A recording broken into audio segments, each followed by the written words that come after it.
கர்த்தருக்குள் அன்பானவர்கள் அனைவரையும் வாழ்த்துகிறேன். கர்த்தர் உங்களை ஆசீர்வதிப்பாராக. நம்முடைய திருமறை என்பது தேன் கூட்டிலிருந்து ஒழுகும் தேனின் சுவையை உடையது.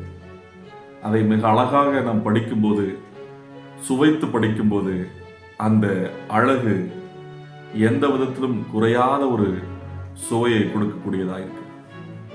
இன்றைக்கு ஒரு வார்த்தையை உங்களோடு பகிர்ந்து கொள்ள ஆசைப்படுகிறேன். சகரியாவின் புஸ்தகம் 9வது அதிகாரம் 12வது வசனம். நம்பிக்கையுடைய சிறைகளை அரணுக்கு திரும்புங்கள், இரட்டிப்பான நன்மையை தருவேன், இன்றைக்கு தருவேன். அந்த திருமறை வார்த்தை ஆரம்பிக்கும் போது கவனியுங்கள். நம்பிக்கையுடைய சிறைகளை. நமக்கு நம்பிக்கை இல்லை என்று ஆண்டவர் மறுக்கவில்லை. நமக்கு இயேசு கிறிஸ்து நல்லது செய்வார் என்ற விசுவாசம் நமக்கு இருக்கிறது. இயேசு கிறிஸ்து நம் வாழ்க்கையில நல்லதை செய்வார், தருவார் என்ற நம்பிக்கை நமக்குள் இருக்குது. ஆனால் ஏதோ ஒரு காரியத்திலே சிறைப்பட்டவர்களாய் இருந்து கொண்டிருக்கிறோம். அது எப்படி? ஒருவேளை கடன் பாரங்களாக இருக்கலாம், கடினப்பாடுகளை சுமங்கிற பிள்ளைகளாக இருக்கலாம், நம் வீட்டிலே ஒரு நன்மைகள் நடக்காமல் நம் வீட்டில் யாராவது வியாதிப்பட்டவர்களாய் இருந்து கொண்டிருக்கலாம், சமாதான குறைச்சல் இருக்கலாம், திருமண பாக்கியம், குழந்தை பாக்கியம் இல்லாதபடி ஏதோ ஒன்றில் சிறைப்பட்டவர்களாய், நம்பிக்கை உடையவர்களாய் இருந்தாலும் சிறைப்பட்டவர்களாய் இருந்து பல வேளைகளில் சோர்ந்து போன பிள்ளைகளைப் போல நாம் காணப்படுகிறோம் இல்லையா? ஆனால் திருமறை நமக்கு சொல்லுகிற வார்த்தை, நம்பிக்கையுடைய சிறைகளே அரணுக்கு திரும்புங்கள். அந்த சிறையிருப்பை நினைத்து கவலைப்பட்டு கொண்டு சோர்ந்து போய் அமர்ந்து கொண்டு இல்லாதபடி, இந்த சிறையிருப்பு மாறுமா என்ற ஒரு அங்கலாய்ப்பு இருந்து கொண்டு இதிலிருந்து விடுதலை அடைவேனா என்ற கவலை இல்லாதபடி, சிறையிருப்பில் இருந்தாலும் அரணுக்கு திரும்ப வேண்டும். அரண் என்றால் யார்? நம்முடைய ஆண்டவராகிய இயேசு கிறிஸ்து தான் அரண்.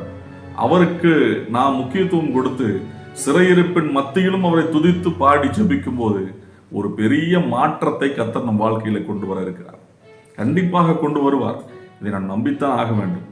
திருமறையில பார்த்தீர்கள் என்றால் மிக அழகான ஒரு சம்பவம் பதிவிடப்பட்டிருக்கு. அப்போஸ்தலருடைய நடவடிக்கைகள் 16ஆம் அதிகாரம் 20ஆம் வசனத்திலிருந்து நாம் பார்த்தோம் என்றால், நம்முடைய திருமறையில மிக முக்கியமானவர் பவுல். அவர் சிறைச்சாலையில அடைக்கப்பட்டிருக்கிறார். சிறைச்சாலையில் அடைக்கப்பட்டு பவுலும் சீலாவும் அங்கே நற்செய்தியை அறிவிக்க சென்றதால் சிறைச்சாலையில அடைக்கப்பட்டு மிகவும் அடிக்கப்பட்டு நொறுக்கப்பட்டு அங்கே இருக்கிறார்கள். அதுல 25வது வசனம் மிக அழகாக சொல்லுகிறது. அவ்வளவு சிறையிருப்பின் மத்தியிலும் கூட, நொறுக்கப்பட்ட சூழ்நிலையிலும் கூட, நடுராத்திரியிலே பவுலும் சீலாவும் ஜெபம் பண்ணி தேவனை துதித்து பாடினார்கள். காவலில் வைக்கப்பட்டவர்கள் அதை கேட்டுக் கொண்டிருந்தார். பிரியமானவர்களே, அந்த சிறையிருப்பின் மத்தியிலும் கூட அவர்கள் துதித்து பாடி இருக்கிறார்கள்.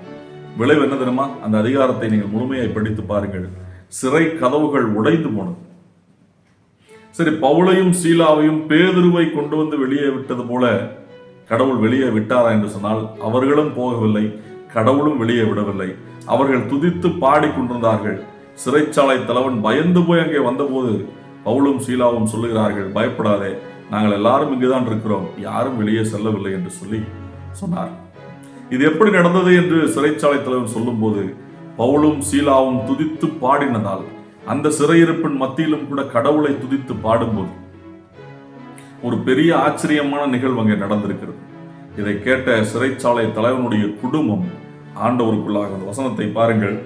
29வது வசனத்திலிருந்து படிக்கிறேன். அப்பொழுது அவன் தீபங்களை கொண்டு வர சொல்லி உள்ளே ஓடி நடுநடுங்கி பவுலுக்கும் சீலாவுக்கும் முன்பாக விழுந்து அவர்களை வெளியே அழைத்து வந்த ஆண்டவன்மாரே, ரட்சிக்கப்படுவதற்கு நான் என்ன செய்ய வேண்டும் என்று கேட்கிறான். இதுதான் நம்முடைய சிறையிருப்பின் மத்தியில் கூட நாம் ஜெபிக்கும் போது, நம்முடைய தோல்வியின் சிந்தையிலே பிரச்சனையில் நாம் ஜெபிக்கும் போது, நாம் மன்றாடி ஆண்டவரை துதிக்கும் போது, நாம் மாத்திரமல்ல, நம்மை சுற்றி இருக்கிறவர்களும் பெரிய ஒரு விடுதலையை பெற்றுக் கொள்வார்கள். பிரியமானவர்களே, நம்முடைய குடும்பத்தில் இப்படி ஏதாவது சிறையிருப்பு இருக்கிறதா? தொடர்ந்து ஜெபியுங்கள், தொடர்ந்து ஆண்டவரிடத்தில் மன்றாடுங்கள், தொடர்ந்து இயேசுதான் இதை சரி செய்ய வேண்டும் என்று கேளுங்கள். நம்முடைய சிறையிருப்பு மட்டுமல்ல, நம்மை சுற்றி இருக்கிறவருடைய சிறையிருப்பும் நம்மால் மாற்றப்படும். விளைவு, சிறைச்சாலை தலைவன் இயேசுவை ஏற்றுக்கொள்கிறான். நல்லா நன்றாக கவனிக்க வேண்டும். இந்த வசனத்துல 32ஆம் வசனத்தை படிக்கிறேன். அவனுக்கும் அவன் வீட்டிருந்த யாவருக்கும் கர்த்தருடைய வசனத்தை போதித்தார்கள்.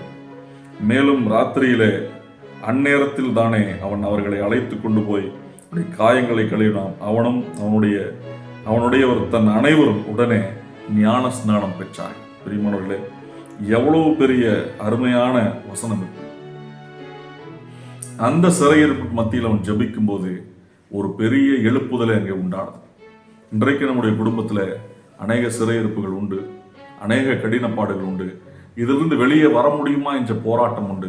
சிறையிருப்பு இருக்கிறது என்று சொல்லி அநேகர் ஜெபத்தை விட்டு விடுவதுண்டு. தயவு செய்து ஜெபத்தை விட்டு விடாதீர்கள். தொடர்ந்து போராடி ஜெபியுங்கள். தொடர்ந்து ஆண்டவருடைய சமூகத்தில் நின்று, ஆண்டவரை நீர்தான் இதை மாற்ற வேண்டும் என்று சொல்லி ஆண்டவர் சமூகத்தில் போராடுங்கள். நம்பிக்கையுடைய சிறைகளை அரணுக்கு திரும்புங்கள். ஒரு நன்மை அல்ல, இரட்டிப்பான நன்மை உங்களுக்கு தருகிறேன். கடவுள் காத்திருக்கிறார். நம்பிக்கையோடு போராடுங்கள். வெற்றி நிச்சயம். கர்த்தர் உங்களை ஆசீர்வதிப்பாராக. ஆமென்.